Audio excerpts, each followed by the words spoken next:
9/11 हमलों के बाद अमेरिका ने ओसामा बिन लादेन को मारने का प्लान शुरू किया, जो 10 सालों तक चला।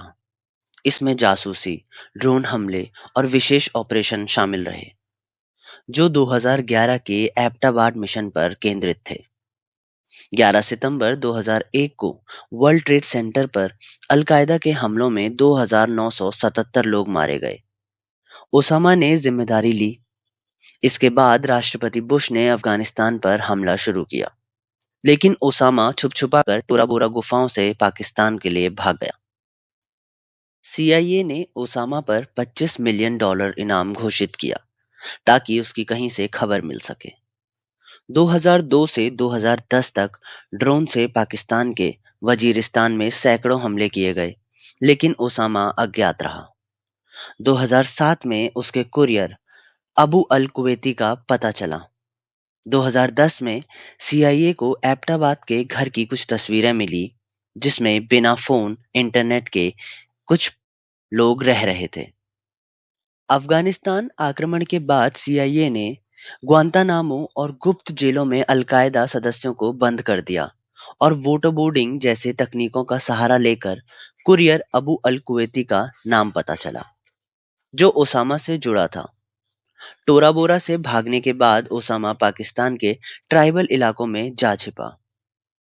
पाकिस्तान के फाटा में सीआईए ड्रोन हमलों की शुरुआत हुई, जिसमें सैकड़ों संदिग्ध मारे गए और वहीं से कुरियर अल कुवैती पर नजर रखी गई। लेकिन ओसामा का लोकेशन पता नहीं चल पा रहा था।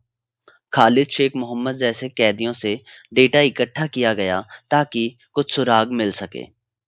अल कुवैती के भाई को पकड़कर पूछताछ शुरू हुई, जिसमें पता चला कि वो अब पेशावर के पास रहते हैं। सीआईए ने उसके फोन ट्रैक करने शुरू किए, जिसके बाद ओसामा के परिवार के कुछ सुराग मिले, लेकिन कंफर्मेशन नहीं हो पाया। अगस्त 2010 में अल कुवैती एबटाबाद के एक बड़े घर में घुसा। सीआईए ने सैटेलाइट, इंफ्रारेड और टेलीफोटो कैमरों से मॉनिटरिंग शुरू की। बिना इंटरनेट का वो घर, लंबे आदमी की मौजूदगी, सेफ हाउस बनाकर नजदीक से जासूसी शुरू हुई। और इसी के बाद सीआईए ने मॉडल बनाकर ट्रेनिंग देनी शुरू कर दी। अब कंफर्म हो चुका था, उस घर में और कोई नहीं, ओसामा बिन लादेन और उसका परिवार रह रहा था। ओबामा ने मार्च 2011 में कमांडो और नेवी सील टीम 6 को चुना और हेलीकॉप्टर पाकिस्तान में घुसने के लिए अनुमति भी नहीं ली, क्योंकि ये ओबामा को पता था कि पाकिस्तान इसमें उनकी कोई मदद नहीं करेगा। वो तो जबकि ओसामा को बचा रहे हैं। 2 मई 2011 रविवार रात 8:20 व्हाइट हाउस में ओबामा ने हरी झंडी दी। अफगानिस्तान से 2 MH-60 Black Hawk helicopter 23 seals dog Kaiser के साथ सुबह 1:30 पर पाकिस्तान पहुंचे, जिसमें एक हेलीकॉप्टर क्रैश हो गया।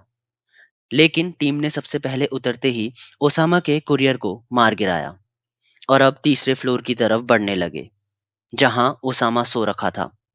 ऊपरी कमरे में पहुंचते ही ओसामा उठ गया और हड़बड़ाकर अपनी बंदूक ढूंढने लगा और बचने की तरकीब लगाने लगा। लेकिन कमांडोज ने कमरे में घुसते ही ओसामा को गोली मारकर वहीं चित कर दिया।